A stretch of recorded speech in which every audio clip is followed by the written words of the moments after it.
esse assunto ele virou uma preocupação aí permanente do governo e do Congresso, né? Como baixar o preço dos combustíveis, que é um item que pesa muito na inflação, porque a grande maioria dos bens que são comercializados no Brasil, eles são transportados pelo modal rodoviário, por rodovias que consomem óleo diesel aí para fazer esse transporte. Não é só isso, né? A guerra entre Rússia e Ucrânia ela tem contribuído para aumentar os preços do barril de petróleo no mercado externo, um item que é muito importante aí na composição final do preço dos combustíveis dentro do atual modelo de cálculo do preço, que é chamado aí de preço de paridade de importação, PPI, que usa como referência o preço do petróleo no mercado internacional. Aqui vale a pena a gente fazer um parênteses, porque o petróleo teve uma queda grande de preço, de mais ou menos $140, para perto de $100 nos últimos dias, por causa do aumento dos casos de coronavírus na China.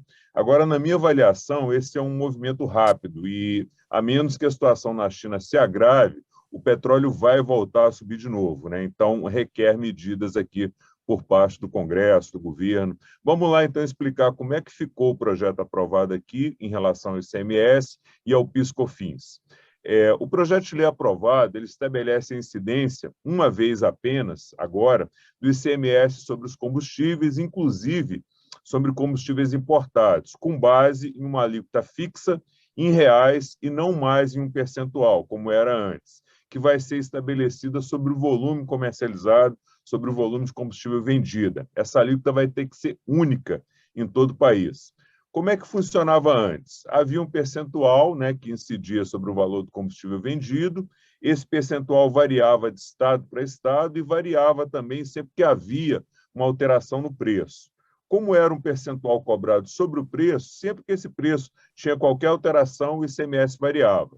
Agora vai passar a ser um valor fixo, em reais, e que ainda vai precisar ser definido entre os estados, porque o valor tem que ser o mesmo em todo o país. Então, os estados vão ter que se reunir, estabelecer um valor único, em reais, fixo, e que vai permanecer em vigor por um ano, contado aí da data em que ele for fixado.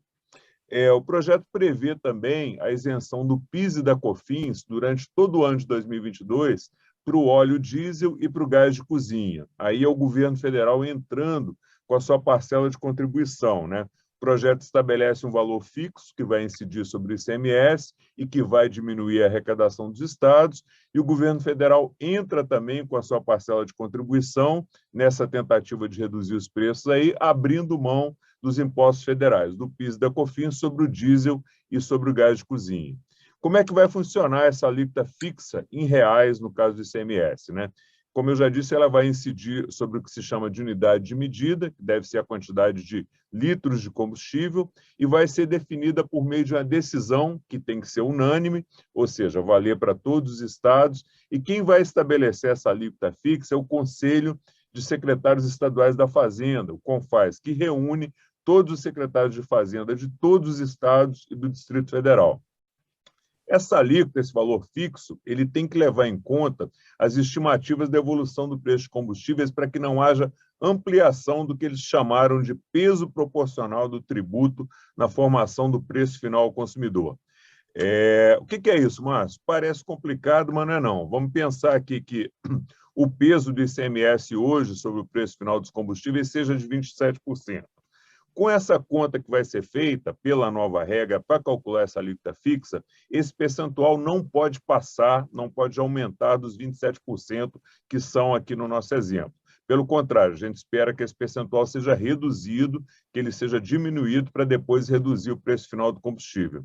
Então, não pode haver o que se chama de aumento do peso proporcional do tributo na formação aí do preço final do combustível ao consumidor. E é importante a gente lembrar que essa unificação do ICMS ela não vai ser fácil entre os estados, porque o valor do ICMS que era cobrado antes da mudança da regra, ele pode variar muito de estado para estado, né? Então, as alíquotas do ICMS para gasolina, por exemplo, elas variam entre 25% e 34%. Cada estado tem aí uma alíquota diferente.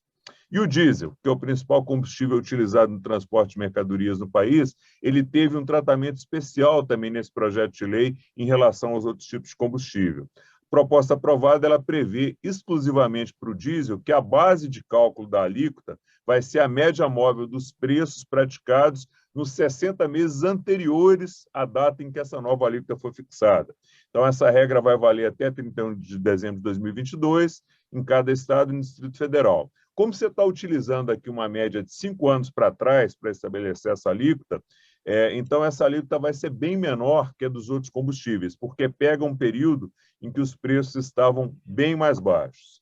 E para a gente concluir, um ponto importante que vale a pena a gente lembrar aqui é que o projeto dispensou as medidas de compensação para a União e para os estados para conceder essas isenções, né? Se o governo abre mão de qualquer receita, ele precisa encontrar o que a gente chama de fonte de compensação, onde é que ele vai compensar a receita dispensada, ou criando outra receita, ou cortando alguma despesa que já existe. Então, a indicação das fontes de receita compensatórias pela perda de arrecadação é uma exigência da Lei de Responsabilidade Fiscal, é uma exigência da Lei de Diretrizes Orçamentárias, mas o projeto dispensou essa exigência exatamente para facilitar a implementação dessas medidas nesse momento difícil aí que o país atravessa.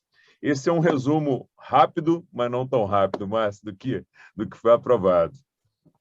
Pois é, Fernando. E agora, o mais importante para a gente saber, a gente já pode dizer se essa medida vai realmente permitir uma queda no preço dos combustíveis e também, por consequência, ajudar no combate à inflação?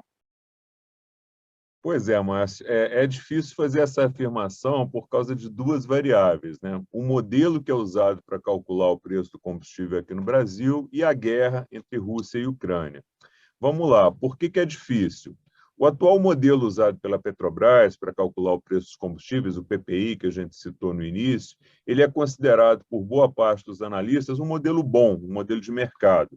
Só que os sucessivos aumentos que o combustível passou a ter, mesmo antes da guerra, fizeram que esse modelo fosse questionado por mais parlamentares e especialistas. E com a guerra, com os efeitos que a guerra vem causando, gerando aumentos mais fortes no preço do barril de petróleo, aumentaram as críticas e a pressão para que esse modelo seja revisto. Então, o modelo começou a ser questionado por mais especialistas e por autoridades de peso, além da oposição, que sempre questionou o PPI. Para dar alguns exemplos aqui, o presidente Arthur Lira, aqui da Câmara, criticou o aumento dos combustíveis anunciado pela Petrobras, dia 10 de março agora, disse que a empresa foi insensível em relação às dificuldades enfrentadas pelos brasileiros e comentou ainda que, nesse cenário de dificuldade que o mundo passa, até os governos mais liberais, mais voltados para o mercado, estão avaliando alternativas para reduzir os impactos dos aumentos de preços gerados pela escalada do preço do petróleo no mercado internacional. E o presidente do Senado também veio a público para pedir a parcela de contribuição da Petrobras nesse momento. Ele citou, mas que a Petrobras tem hoje uma lucratividade 3 vezes maior que as suas concorrentes e tem distribuído aí dividendos bilionários para os acionistas. E disse mais, que essa lucratividade toda não pode ter como contrapartida prejuízos para a maioria da população mais pobre que precisa usar seus carros e também o transporte coletivo. Então, você tem aí dois nomes de peso, presidente da Câmara e do Senado, começando a questionar o modelo da Petrobras de calcular o preço dos combustíveis. Além deles, a gente já mencionou aqui, vários parlamentares de oposição e economistas já criticavam a atual política de preço da Petrobras, porque ela considera o valor do barril de petróleo e o valor do dólar como principais referências aí para definir o preço final do combustível, e não considera os custos internos de extração do petróleo aqui.